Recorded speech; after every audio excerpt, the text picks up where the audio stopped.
ठीक है बच्चों, अब ये नोट नंबर 1 देख लो, ये कुछ नहीं लिखा है। नोट नंबर 1 देख लो। नोट नंबर 1 में क्या है कि सबसे पहला कंडीशन क्या है, if planes P1 and P2 are parallel and distinct. अगर कोई भी दो प्लेन, अच्छा ठीक है, उससे भी पहले अगर दो प्लेन्स हैं तो दो प्लेन्स के बीच में क्या क्या पॉसिबिलिटीज़ हो सकते हैं। या तो वो देखो ऐसे करके दो प्लेन्स क्या हो जाए, आपस में पैरेलल एंड डिस्टिंक्ट हो जाए, ये फर्स्ट पॉसिबिलिटी। दूसरी पॉसिबिलिटी क्या, दोनों प्लेन्स आपस में ऐसे कॉन्साइड कर जाए, सेकेंड पॉसिबिलिटी। तीसरी पॉसिबिलिटी क्या कि दोनों प्लेन ऐसे कट करे एक स्ट्रेट लाइन पे, ये तीसरी पॉसिबिलिटी। पहला पैरेलल एंड डिस्टिंक्ट अलग अलग। तीसरी पॉसिबिलिटी दोनों प्लेन नॉन पैरेलल, तो नॉन पैरेलल तो कट करेगा स्ट्रेट लाइन पे। तीसरी पॉसिबिलिटी क्या, वो दोनों प्लेन क्या हो जाए, आपस में कॉन्साइड कर जाए। तो ये तीन पॉसिबिलिटी हो सकती है।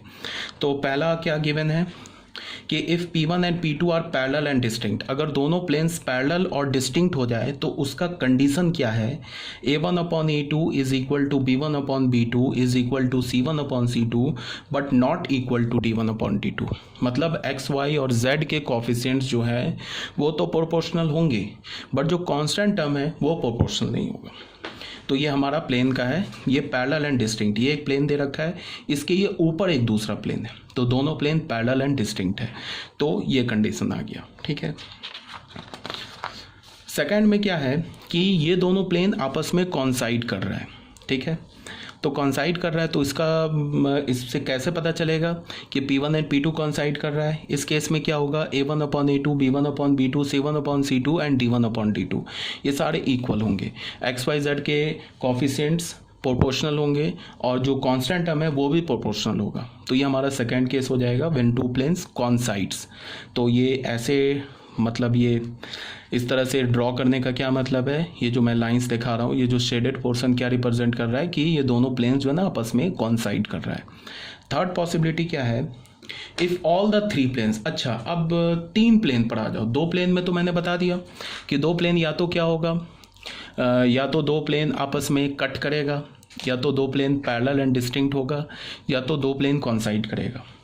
तो कट करेगा तो क्या होगा, कट करेगा तो A1/A2 ये जो दो कंडीशन बताया ना मैंने, ये दो कंडीशन, ये कंडीशन और ये जो कंडीशन बताया, ये दोनों कंडीशन नहीं होगा। मतलब A1/A2 is not equal to B1/B2 आ जाए तो फिर क्या हो जाएगा, दोनों प्लेन्स आपस में कट करेगा एक स्ट्रेट लाइन पे। अगर A1/A2 B1/B2 और C1/C2 इक्वल आ जाए but not equal to D1/D2 हो जाए तो दोनों प्लेन्स क्या होंगे, पैरेलल एंड डिस्टिंक्ट। और A1/A2 B1/B2 C1/C2 और D1/D2 ये दोनों इक्वल हो जाए, ये सारे इक्वल हो जाए तो क्या होगा, कॉन्साइड होगा। और अगर A1/A2 not equal to B1/B2 मिल गया, या तुम ऐसे बोल लो A1/A2 B1/B2 इक्वल मिल गया but not equal to C1/C2 मिला, तो दोनों प्लेन्स क्या होगा, आपस में इंटरसेक्ट करेगा। ये तो दो प्लेन्स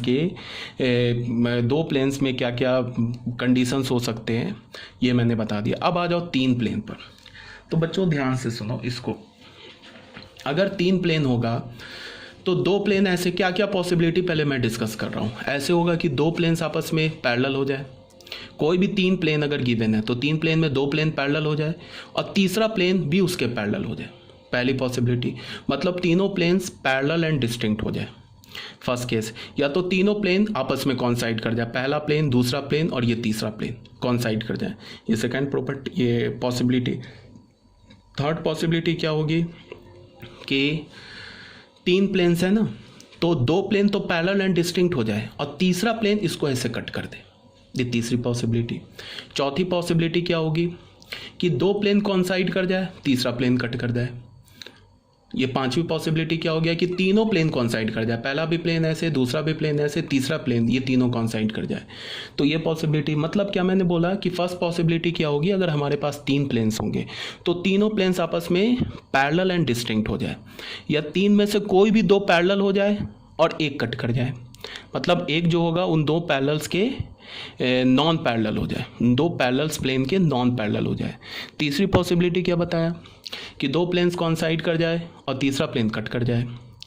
चौथी पॉसिबिलिटी क्या बताया, चारों प्लेन आपस में क्या हो जाए, कॉन्साइड कर जाए। पांचवी पॉसिबिलिटी क्या होगी, पांचवी पॉसिबिलिटी ये होगी कि ऐसे दो प्लेन आपस में कट करें मतलब तीनों नॉन पैरेलल हो, दो प्लेन ऐसे कट करे लाइन पे और तीसरा प्लेन क्या हो उसको ऐसे कट कर दे लाइन पे। मतलब देखो बच्चे, ऐसे करके दो प्लेन ने कट कर दिया ऐसे करके, ठीक है, एक लाइन पर, और तीसरा प्लेन ऐसे लाइन पर कट करे, तो तीनों प्लेन के लिए एक ही पॉइंट ऑफ इंटरसेक्शन होगा।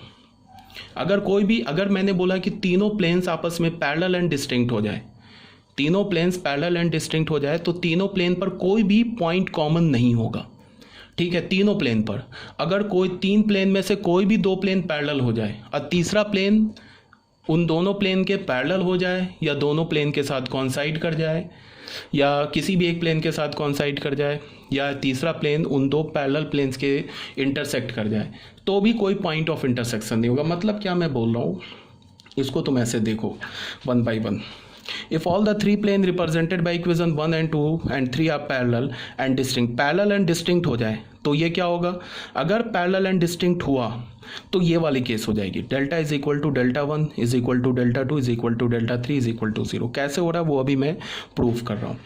पहली बात क्या बोल रहा हूँ कि अगर तीनों प्लेन्स पैरेलल एंड डिस्टिंक्ट हो जाए तो क्या पॉसिबिलिटी बनेगी, ये पॉसिबिलिटी आ जाएगी। And the system of is inconsistent and having no solution, system क्या हो जाएगा, इनकंसिस्टेंट होगा और कोई सॉल्यूशन नहीं होगा। तुम यहाँ पे बिल्कुल कॉमन सेंस से सोचो, अगर तीनों प्लेन पैरेलल एंड डिस्टिंक्ट हो जाए तो एक भी पॉइंट तीनों प्लेन पे कॉमन नहीं होगा, कोई दो ही पैरेलल हो जाए ना, तीसरा मान लो उस दो पैरेलल के किसी भी एक प्लेन के साथ कॉन्साइड कर जाए तो भी कोई पॉइंट कॉमन नहीं होगा। अगर तीनों पैरेलल एंड डिस्टिंक्ट हो जाए या कोई भी दो पैरेलल एंड डिस्टिंक्ट हो जाए, अब तीसरा प्लेन चाहे कुछ भी होता रहे, दो पैरेलल एंड डिस्टिंक्ट के साथ किसी एक प्लेन के साथ कॉन्साइड कर जाए या दोनों प्लेन को कट कर दे तो भी कोई पॉइंट कॉमन नहीं होगा। तो यहाँ पे हमने क्या डिस्कस कर रहे हैं कि अगर तीनों प्लेन्स पैरेलल एंड डिस्टिंक्ट हो जाए तो ये सारे डेल्टा 0 हो जाएगा और सिस्टम क्या होगा, इनकंसिस्टेंट होगा, नो सॉल्यूशन होगा। क्यों होगा वो बताया जा रहा है। देखो ये पहला प्लेन और दूसरा प्लेन अगर पैरेलल है तो उसका ये कंडीशन है, ठीक है, पैरेलल एंड डिस्टिंक्ट है तो ये कंडीशन है। पहला प्लेन और तीसरा प्लेन भी पैरेलल एंड डिस्टिंक्ट है तो ये कंडीशन है। दूसरा प्लेन और तीसरा प्लेन पैरेलल एंड डिस्टिंक्ट है तो ये कंडीशन है। ये मैंने डायग्राम से समझाया है कि P1 P2 P3 तीनों पैरेलल एंड डिस्टिंक्ट है। तो अगर ये पॉसिबिलिटी है तो क्या होगा, ये देखो डेल्टा हमने क्या लिया है, A1 B1 C1 A2 B2 C2। इसमें क्या है, ध्यान से देखो कि मैंने क्या बताया है, यहाँ से तुम देखो, इसमें A1 upon A2 B1 upon B2 and C1 upon C2, ये जो है ये प्रोपोर्शनल है ना यहाँ से यहाँ तक। तो इसका क्या मतलब हो गया कि इसके जो डेल्टा के फर्स्ट दो रोज हैं वो क्या हो गए, प्रोपोर्शनल हो गए। तो फर्स्ट दो रोज प्रोपोर्शनल हो गए तो डेल्टा का वैल्यू 0। अब डेल्टा 1 आ जाओ, डेल्टा 1 में क्या है कि B1 C1 B2 C2 B3 C3, B1 B2 C1 C2, यहाँ ध्यान से देखो B1 B2, ध्यान से देखो इसको, B1 upon B2 is equal to C1 upon C2। और यहाँ से देखो B3, देखो यहाँ से तुम देखो इसको, देखो यहाँ से क्या होगा, B1 upon C1 is equal to B3 upon C3, या इस दो को देखो और इसको देखो, यहाँ से क्या है B1 upon C1 is equal to B2 upon C2 ये आ रहा है, या B1 upon C1 is equal to B2 upon C2, और यहाँ से क्या आ रहा है B1 upon C1 is equal to B3 upon C3। तो इस दो से हमें क्या मिला, B1 upon C1 is equal to B2 upon C2 is equal to is equal to B3 upon C3। देखो नहीं समझ रहे हो, यहाँ से देखो